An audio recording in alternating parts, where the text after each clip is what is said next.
All right, for the heart rate, you're gonna find the radial pulse.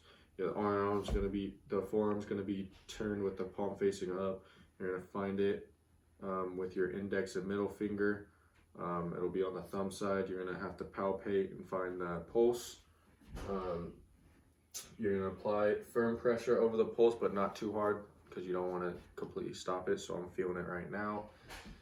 You're gonna understand what the average resting rate is. So for a child, it's 75 to 100. For adolescents, it's 60 to 90. And for an adult, it's 60 to 100 beats per minute. Once the pulse is found, you're going to count the number for 15 seconds and multiply it by 4, count for 30 seconds, multiply by 2, or count for 10 seconds and multiply by 6. The BPM is the number that is felt in 1 minute. So I'm going to count for 10 seconds.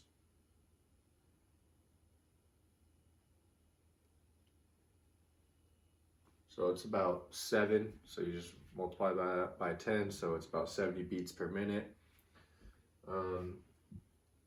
And that is how you take heart rate. For blood pressure, I don't have the little blood pressure thing that you're supposed to use. Basically, it's called a sphygmomanometer.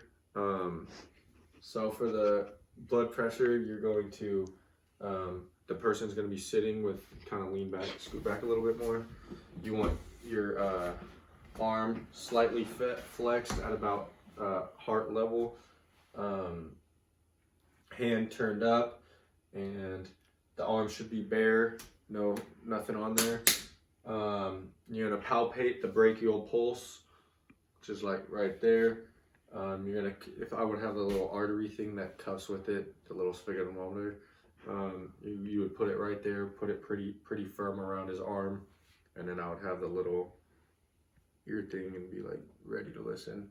So you're gonna put the sphygmomanometer eye level, no more than 3 feet away, so you can do what you got to do. So it would be put it around. You would close the valve with the pressure valve clockwise until it would be easily releasable with one hand.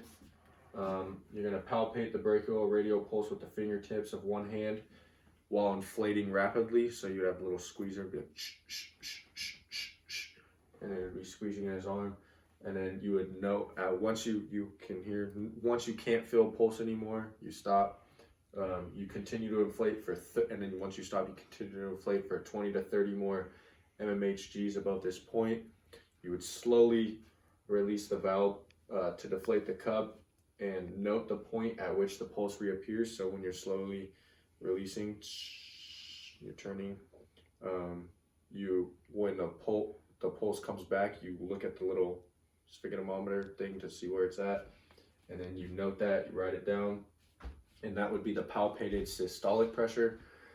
After that, you immediately deflate, and then to find the diastolic, you would wait 30 seconds, then you place this stethoscope over the brachial pulse, and then inflate the cuff again to 30 mmHgs above the palpated systolic pressure. So what you found the systolic was, you would inflate 30 above that, and then you would slowly release the valve and at a rate of 2 to 3 mmHgs per second. And then you would note the pressure reading on the sphygmomanometer. And then when the first core cough is heard, that is the systolic pressure. And then you continue to slowly deflate and note at the point at which the sounds disappear. So when you stop hearing it, that would be the diastolic pressure.